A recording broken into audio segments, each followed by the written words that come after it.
As the US President-elect Donald Trump prepares to move back into White House, his comments on ending the Ukraine-Russia conflict on his first day in office come to mind. Along with Trump, Prime Minister Narendra Modi's inclination to find a solution between two of his allies points towards a peace settlement in the foreseeable future. Can Trump-Modi end the Ukraine war? News9 Plus Decodes. In his first public speech after winning the presidential elections, Trump said, "We are going to work on the Middle East and we are going to work very hard on Russia and Ukraine. It's got to stop." His previous statements about ending the conflict on his first day indicate that Donald Trump is looking at an accelerated timeline for a resolution. Meanwhile, this approach has drawn skepticism from his former deputy assistant, Lisa Curtis. Now, Curtis, who has also served as the National Security Council's Senior Director for South and Central Asia, said he has also talked about trying to end the war between Russia and Ukraine. We haven't seen yet how he's going to do that. While acknowledging Trump's close relationship with Putin during his first term, Curtis said, and I quote, "I would just simply say that it needs to be done in a way that Russia faces some consequences for its actions," unquote.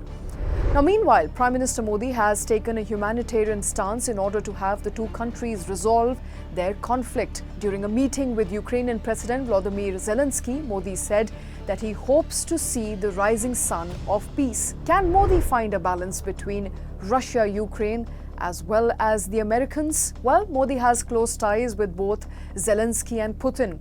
He also shared friendly ties with Trump during his first term, even being one of the first to congratulate Donald Trump on his impressive win in the 2024 presidential elections. A close relationship with all three nations remain key as India is expected to be the peacemaker in the next Global Peace Summit. Now, Russia has previously underlined the existing highly constructive, even friendly relations between Prime Minister Modi and President Putin. Zelensky has also stated that India's stance on the war can change Russia's position, going as far as to say that India could be the host for the next edition of the Peace Summit. Does Zelensky have any reservation about India playing mediator with Russia? Although Zelensky supports the idea of New Delhi playing the host to the Global Peace Summit, there is an important caveat. He says that Ukraine will not be able to conduct a peace summit in a country that hasn't joined the communique of First Peace Summit. Now, what could also influence Kyiv's stand on the peace move is that India does not recognize Russia as an aggressor state.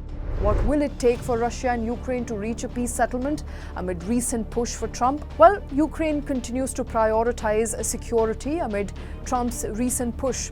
As the Ukrainian forces steadily lose ground in the east, they have emphasized obtaining security guarantees as to where an eventual ceasefire line might be drawn.